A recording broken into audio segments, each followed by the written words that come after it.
Pakibahagi yung sinasabi mong kaalaman na napulot mo sa lolo mo at sa pag-aaral mo sa Biblia tungkol sa respeto sa mga bantay ng kalikasan.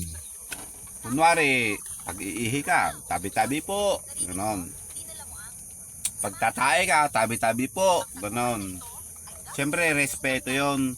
Pero kung iisipin mo, mas mataas tayo kaysa sa kanila. Tama. Dahil sa Panginoong Diyos, tayo mataas sa kanila. Pero kahit na mas mataas tayo, kasi sila hindi natin nakikita. Kaya respeto rin din yung magtabi-tabi ka. Ngayon, eto hindi turo ng West, hindi turo ng mga dalubhasa. Meron din bang advantage na nirespeto mo sila sa tubo ng tanim? Oo naman, siyempre. Kunwari, kung may yung tanim, magtatanim ka, ganon, mag-aatang ka ng pagkain na malagkit, ganon, o kaya merienda lang, ganon. Parang respeto rin sa kanila. Na hiling mo naman na, sana maganda yung tanim ko, ganon lang naman. Nakakatulong sila. Oo. Ikaw, Yun ang respeto sa mga hindi natin nakikita na nasa paligid natin. ayan. Para ikaw nag-aral ka ng agriculture, western, napag-aralan mo.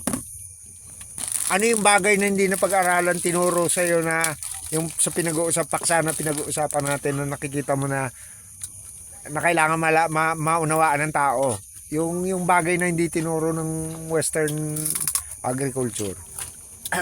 Di ba ang sabi niya sir, di ba? So kaya nagbubungkal tayo ng mga lupa-lupa sir, kailangan talaga nating magpasintabi sa mga sir, sa mga ninuno, mga nauna. Siyempre may mga nagbabantay din sir. Yun naman yung paksa natin sir. Bali halos gawin din sir nung pag may masukal na part sir, balak namin bungkalin. Yun sir, nagtatabi-tabi din kami sir. O kaya minsan nagbibigay kami ng alay gawin sir. Kumbaga bibigay namin yung alay sir para kung sakaling ginalaw namin lupa sir, magiging maganda yung ani. Kumbaga ganun sir. So ikaw, siyempre, gitna ka, nag-aral ka ng western. Best of education, western education. Tas lumaki ka sa kaalaman. Sa iyong personal na obserbasyon, malaki bang diferensya ng rumespeto sa mga bagay na hindi nakikita at saka hindi? Malayo sir, malaki talaga difference sir. Tulad ng sir, may mga kahit naman sabihin natin hindi mo respeto yung mismong lupa na binungkan mo sir, may yun sir, minsan hindi talaga tumutubo yung mga ani doon sir. Kaya kailangan talaga respeto. Hindi lalago. Sige. Hindi lalago gawin sir. So okay lang yan na anong tawag dito na kahit na sa mga dadating na araw, pakita natin, pakidokumento na lang yung relasyon natin sa mga bagay na hindi nakikita. Oo sir, tama yan sir.